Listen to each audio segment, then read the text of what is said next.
nós mesmos. Ai de mim. Meu irmão, se você ainda não entregou sua vida para Jesus, eu sei qual é o teu vocabulário. Se você ainda não entregou sua vida para Jesus, eu sei o que você olha na internet. Se você não entregou sua vida para Jesus, eu não sei se você paga o que deve. Se você não entregou sua vida para Jesus, você não trata seu cônjuge como da forma correta. Você não é um bom pai. Alguma coisa, alguma qualidade você tem, mas no ponto geral você está no vermelho. Porque nós precisamos de Jesus para ser bom. Ninguém é bom sem Ele. O homem natural. Bom dia, graça e paz de novo. O pessoal está cansado? Domingo é de quem? Que hora que vocês levantaram hoje? 6 horas. Então tá bom, hein? Vamos até meia-noite, né? Meia-noite encerra o dia. Olha, gente, é como disse a irmã Sandra, tá? Quem não está no Seiva está perdendo. É uma faculdade 0800. Você vai sair teólogo. Não sei se é muita coisa não, mas vai sair, tá? Teólogo é aquele que estuda Deus. É difícil, né? Estudar Deus não é fácil, não. Muito bem. Eu vou te convidar para abrir Isaías no capítulo 6, tá? No culto de missões eu preguei falei do chamado, né? Muita gente inclusive foi tocada, sobre essa perícope. Mas hoje eu vou ler só um versículo, o sermão é diferenciado. Eu vou falar do homem que Deus usa, tá? Esse é o título da nossa mensagem, o homem que Deus usa, tá? Eu estou falando o tema é chamado, tá? Ainda estou nesse tema. Isaías capítulo 6, apenas o versículo 5. Todos acharam? Sim ou não? Sim. Diz assim a palavra: então disse eu, ai de mim, que vou perecendo, porque eu sou um homem de lábios impuros, e habito no meio de um povo de impuros lábios. E os meus olhos viram o Rei, o Senhor dos exércitos. Ainda numa tradução melhor, mais nova, então disse eu, ai de mim, estou perdido, porque sou um homem de lábios impuros. Habito no meio de um povo de impuros lábios, e os meus olhos viram o Rei, o Senhor dos exércitos. Vamos orar? Senhor, em nome de Jesus, muito obrigado. Amanhã é do Senhor, o domingo é do Senhor, a semana é tua, o mês de fevereiro é seu, o ano de 2026. A década toda pertence ao Senhor, o século dos séculos. Muito obrigado porque o Senhor fala, o Senhor é um Deus que fala aos nossos corações. Louvado seja o nome do Senhor que vive e reina. Amém. Queridos, esse texto aqui, esse pequeno versículo que eu li, ele é desafiador para nós. E eu poderia até compor uma narrativa de um escrito, de um livro, baseado nisso, tá? O homem que Deus usa. Mas o que eu quero observar com vocês aqui é a expressão final desse versículo, quando ele fala, o Senhor dos exércitos. Oh, meu bem, obrigado. Gente, quem não tem mulher tá perdido. Eu estou esquecendo do principal. Nós estamos em assembleia, tá bom? Vai passar uma lista, você pode assinar, não tem nenhum problema. Nós adquirimos uma área no fundo do Monte das Oliveiras, porque é uma área complementar, é o único lugar onde deu água. Se nós não comprássemos, nós não teríamos água. Já ouviu falar isso? E aí, o irmão Luiz Aildo, vendeu para nós, o irmão dele também vendeu um pedaço, e nós complementamos os nossos 15 mil metros ali no Monte das Oliveiras. Então, nós precisamos da sua assinatura para escriturar, tá? Pode assinar que não dá problema não. Você está abençoando a igreja e não tinha como não comprar. Se não compra, não tinha água. Tá bom? Então vai passar uma lista aí e para a gente poder fazer a escritura. Voltando. Esse texto, ele termina com a frase: o Senhor dos Exércitos, Jeová de Sabaoth. É isso? O professor de hebraico está aí. E eu fico perguntando por que o Senhor dos Exércitos. Bom, se essa frase diz assim, porque eu sou homem, então disse eu, ai de mim, estou perdido, porque sou um homem de lábios impuros, e habito no meio de um povo de impuros lábios, e os meus olhos viram o rei. Quem é o rei? Jeová de Sabaoth, o Senhor dos Exércitos. Gente, se Deus está falando nesse versículo que Ele é o Senhor dos Exércitos, no mínimo eu sou um soldado. Sim ou não? É dedutivo. Por inferência você já percebe aonde Deus quer chegar. Você é um soldado. E vocês já viram como um soldado se comporta? Vamos falar a verdade? Aqui nós temos soldados aqui hoje, policiais aqui. Gente, é bonito ou não é bonito um soldado trabalhando? Tem gente que tem aversão ao militar, ao policial. Eu não tenho não, eu admiro. E quando eu era menino, minha mãe falava, se você teimar, a polícia vai te pegar. E aí eu criei com respeito danado, e o medo de ser preso, né? E eu não sei se você é como eu. Se eu estiver numa rodovia, irmão, e eu ver a Polícia Rodoviária Federal, eu já começo a me tremer. Eu não sei por que eu sou assim. Esse negócio me marcou. Eu acho que a minha mãe não fez bem para mim, não. Eu estou na rodovia de boa. Se eu ver uma blitz, uma polícia, eu falo, Jesus, será que vai me achar? Eles não costumam parar pastor, não, mas de vez em quando para, né? Então, de cara, nós já somos soldados. Tá? E o soldado, ele tem que ter disciplina. E o que a Bíblia faz conosco? A Bíblia faz um doutrinamento. Talvez você não saiba qual que é o significado da palavra doutrina. Doutrina são verdades. Então o soldado, ele vive na doutrina. O soldado vive na verdade. Então, queridos, quero que você guarda bem isso.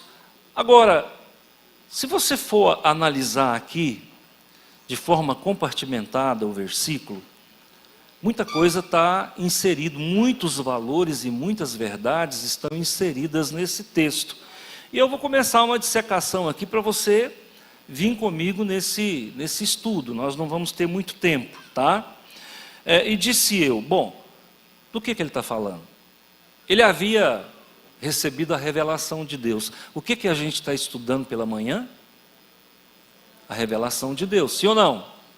A Bíblia é o expoente máximo da revelação de Deus. Aliás, Jesus, né? Jesus é o expoente máximo da revelação de Deus. Mas a Bíblia é também um paralelo que expõe as verdades do Senhor.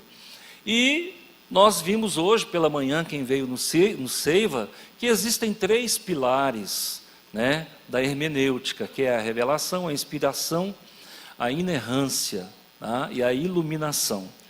Mas aqui está falando o seguinte, que ele está perplexo.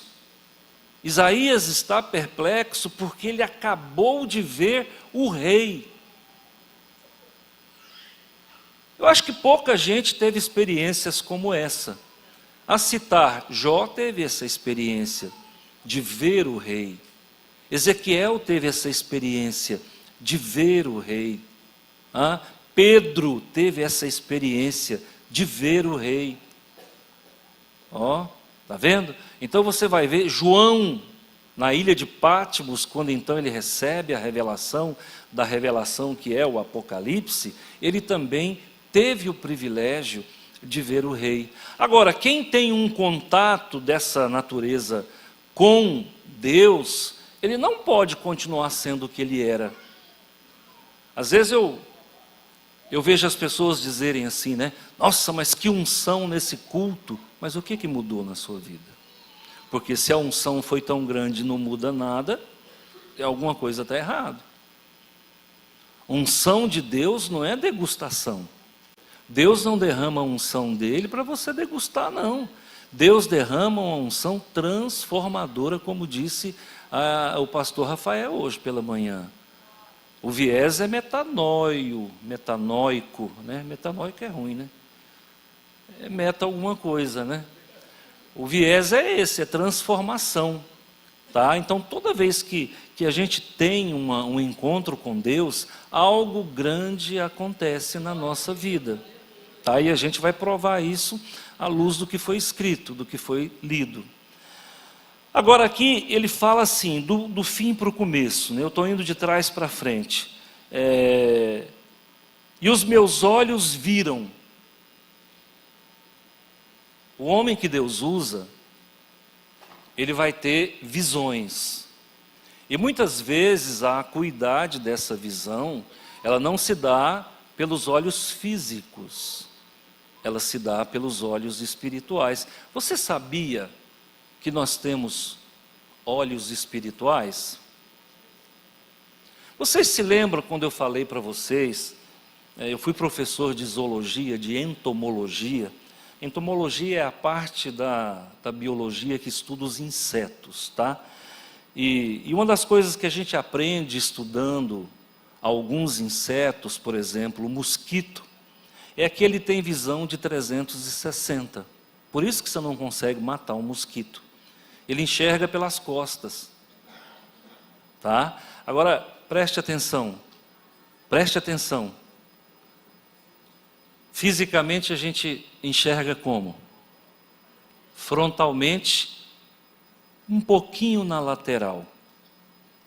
Essa visão lateral, uma faixa muito estreita da visão lateral, ela está comprometida com o mundo espiritual. Você já viu quando você tem a sensação que alguém passou? Quem já experimentou isso?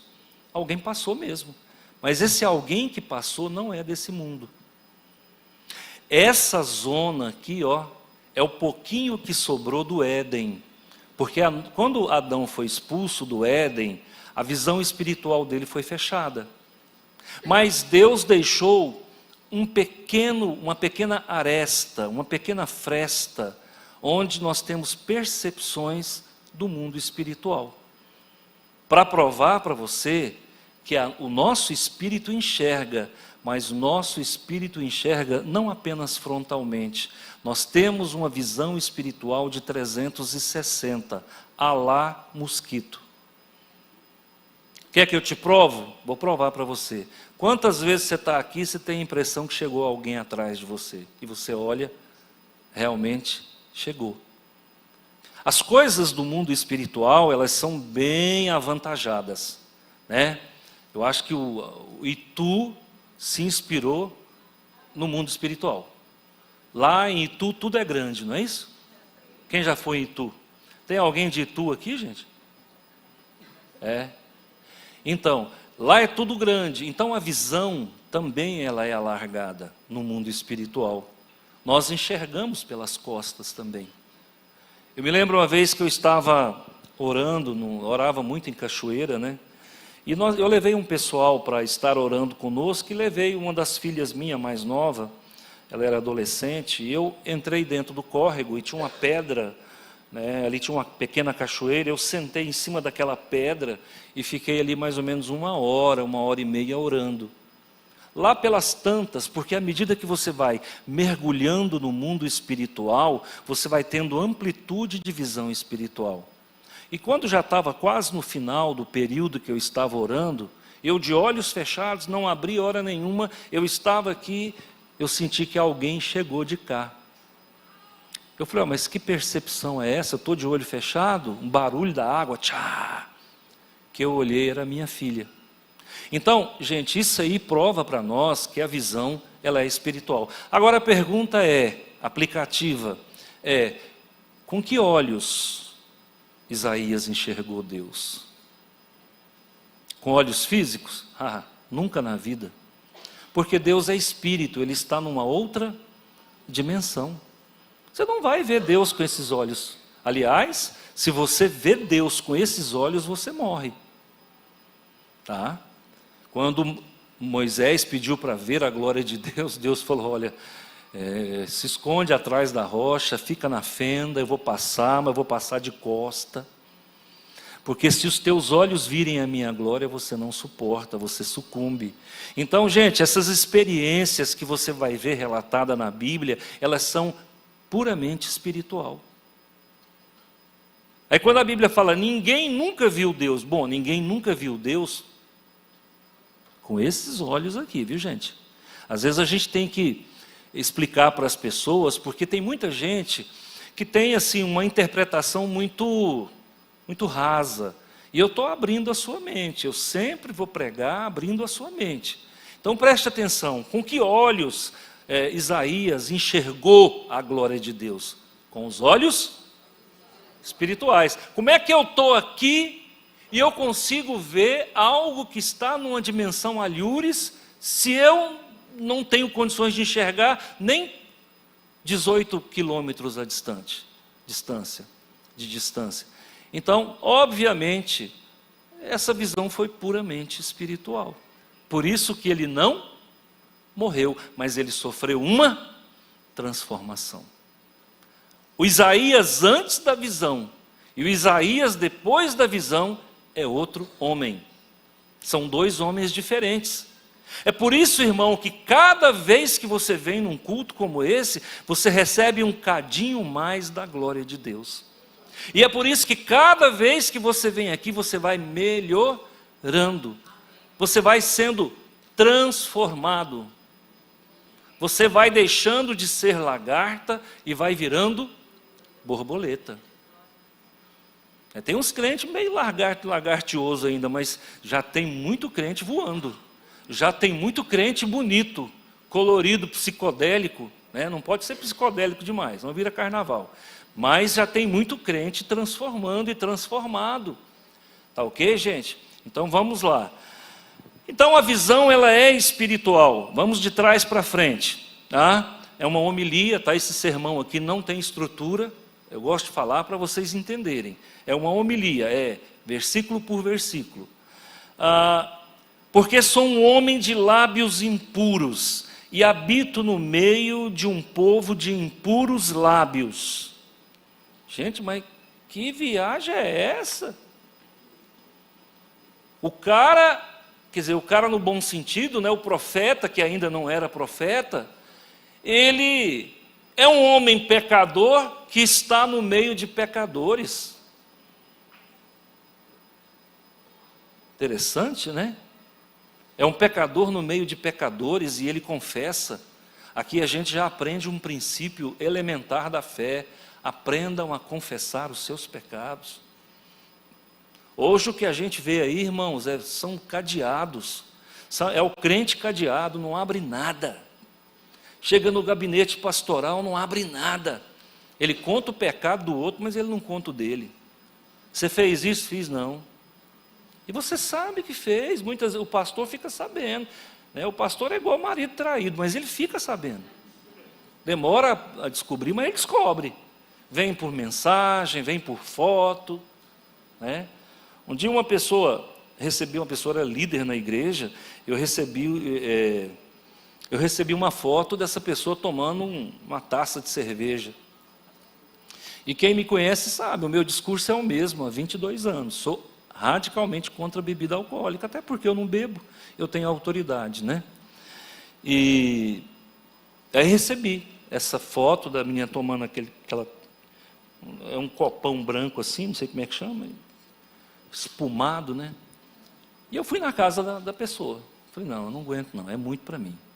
E eu fui. Naquele tempo eu ainda era meio policial, meio Sherlock Holmes, Hoje eu já declinei, estou bem mais light, E aí fui lá. Cheguei lá, irmã, o negócio é o seguinte, eu recebi, a menina do louvor, eu falei, irmã, recebi aqui uma foto, não, fiquei sabendo que você estava bebendo em tal lugar assim.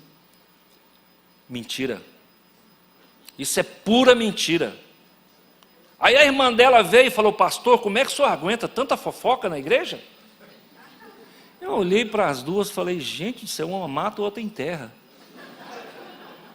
Eu falei, então não é verdade? Não, jamais não bebo não. O senhor sabe que eu não bebo. Eu falei, não, eu não sei de nada, eu vim aqui para descobrir. Aí eu falei, não, então sendo assim, alguém está mentindo. Ajoelha que eu vou orar. E ficou tenso, hein?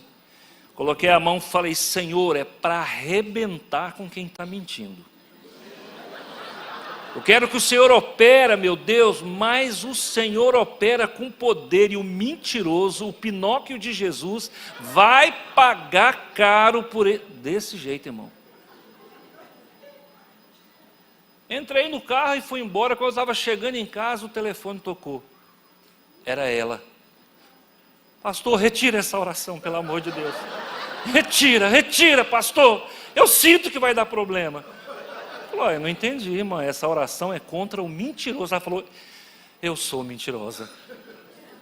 Graças a Deus, irmãos, por coação livre e espontânea, ela confessou o pecado dela.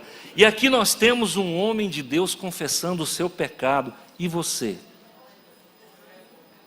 E você, irmão? Está confessando os pecados? A Bíblia diz que quem fala que não peca, mente. Todos nós pecamos. Como disse o pastor Silas ontem, né? Não deliberadamente, mas até sem querer a gente peca. Nós não podemos ter prazer no pecado.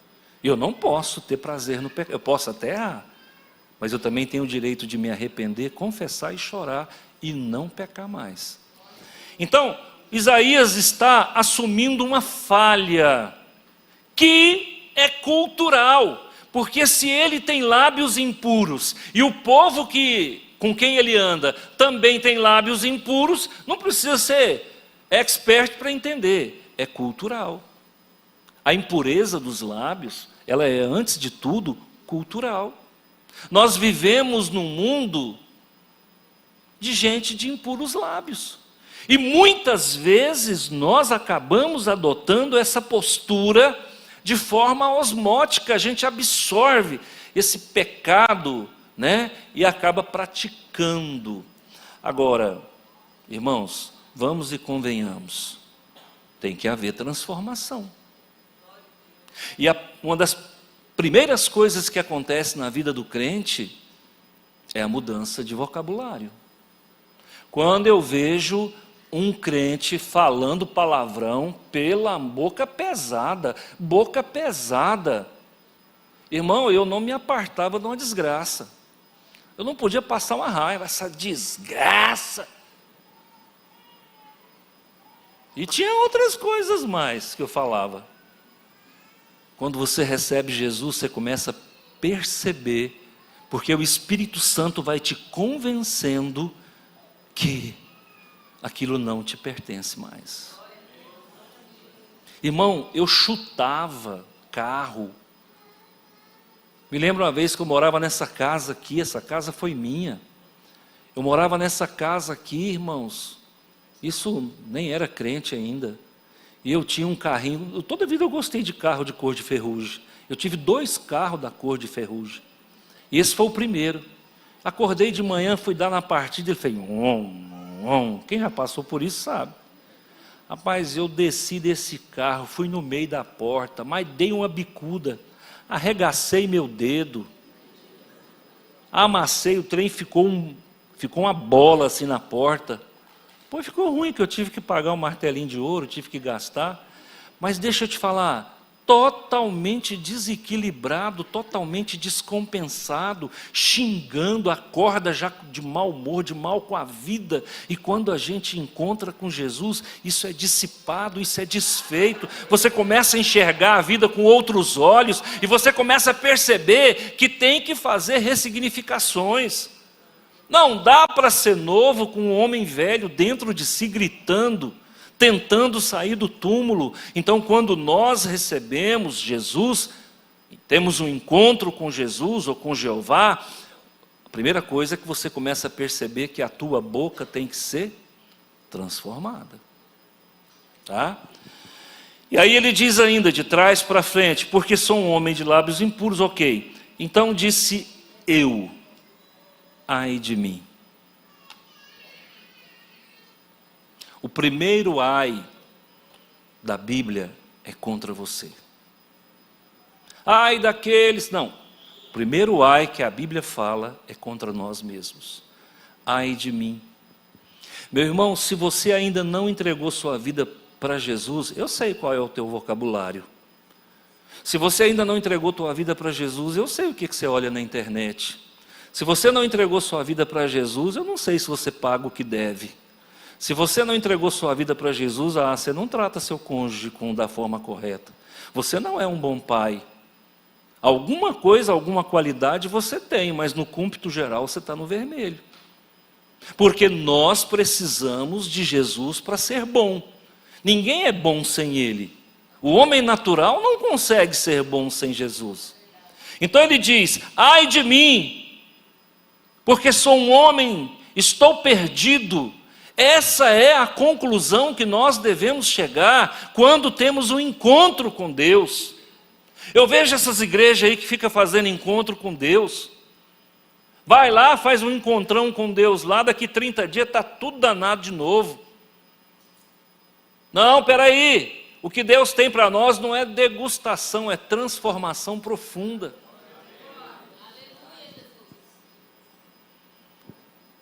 Os legendários eu respeito, trato com muito respeito, acho que tem pontos positivíssimos nos legendários, mas tem gente aqui que já está precisando fazer de novo.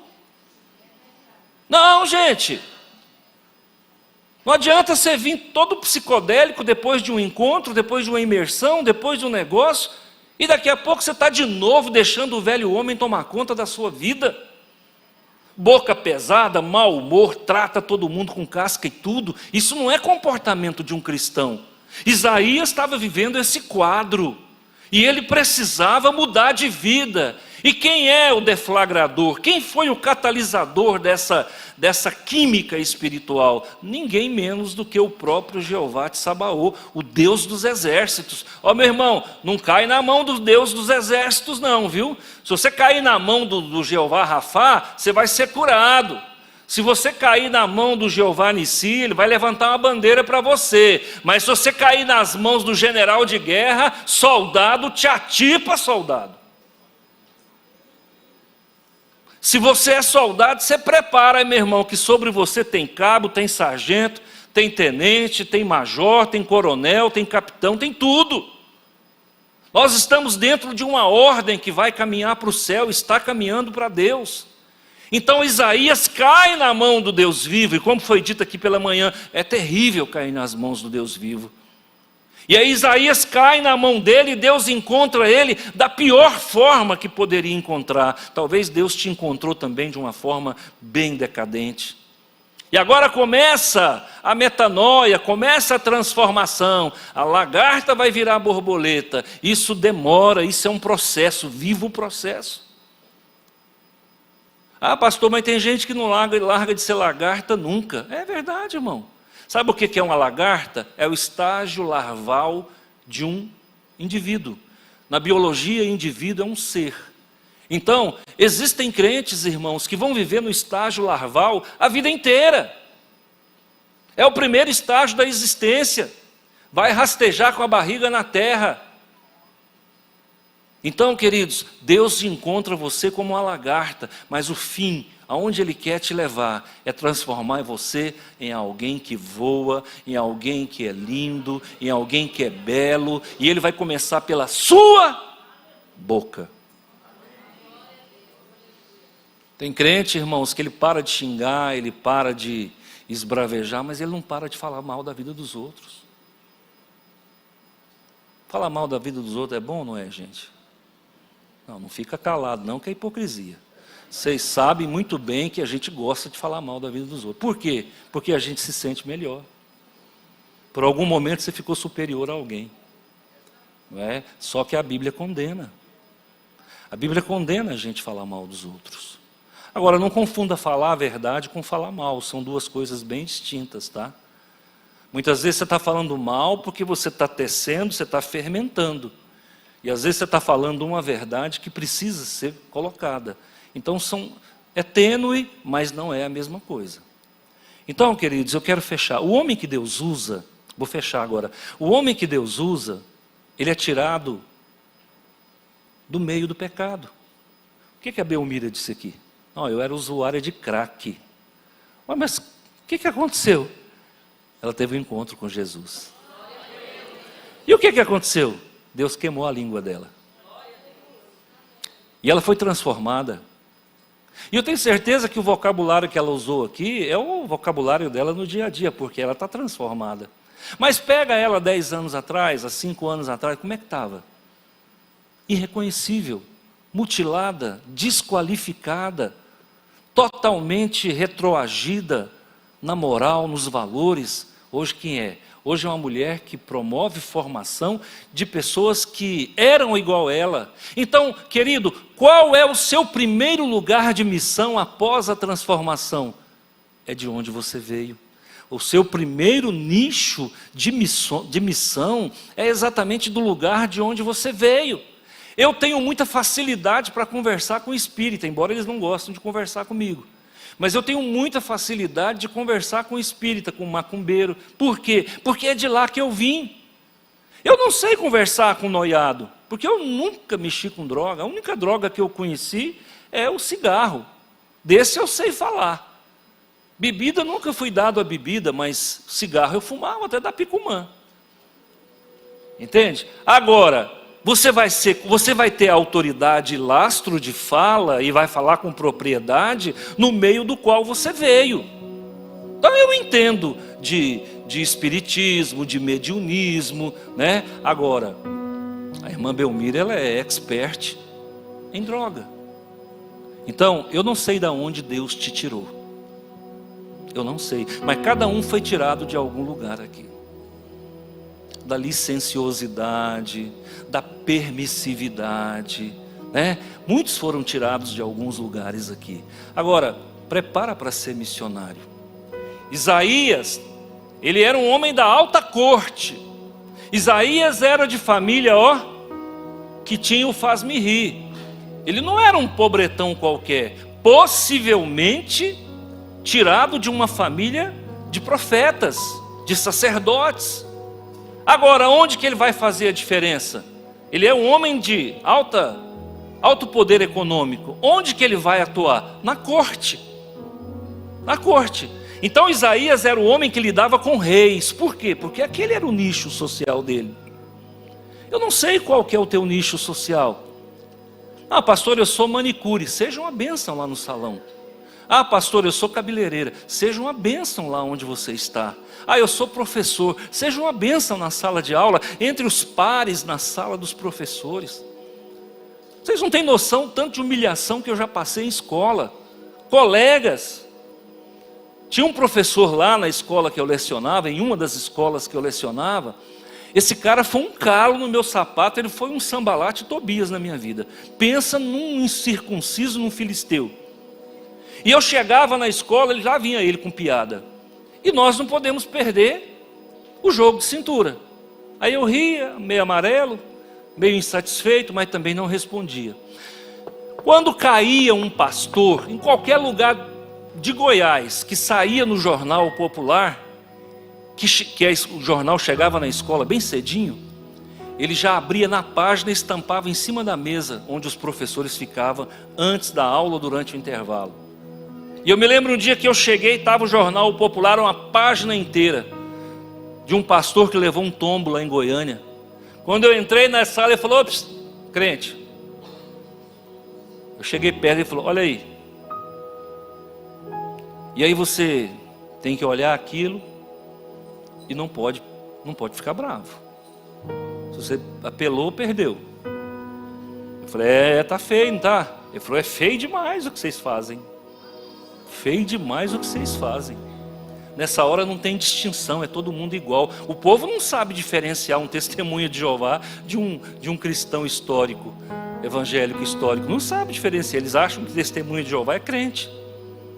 Acham que o salão do reino é igreja. Se um testemunho de Jeová pisar no tomate lá, eles vão culpar a gente da mesma forma. Eles não sabem o que é uma igreja neopentecostal, uma igreja pentecostal e uma igreja histórico-tradicional. Eles não conseguem fazer essa distinção. Então, às vezes, quando tinha situações assim, pastor roubou, está lá no jornal, ele chegava e jogava na minha cara. Eu falo: olha, deixa eu falar uma coisa para você. Realmente, tem médico ruim, tem político ruim, Tem tudo que não presta. Tem professor ruim e tem pastor ruim. Mas eu não faço parte desse time. Às vezes você tinha que dar uma pastoralzinha assim de leve, né? Bater de luva de pelica. Tá bom? Eu quero deixar essa palavra para você, irmão. O homem que Deus usa é o homem imperfeito que é corrigido, capacitado, transformado e enviado. Você é isso aí. Se Deus não fizer uma obra em você, Ele não vai fazer uma obra através de você. Primeiro Deus opera no teu interior e depois Deus opera a partir de você.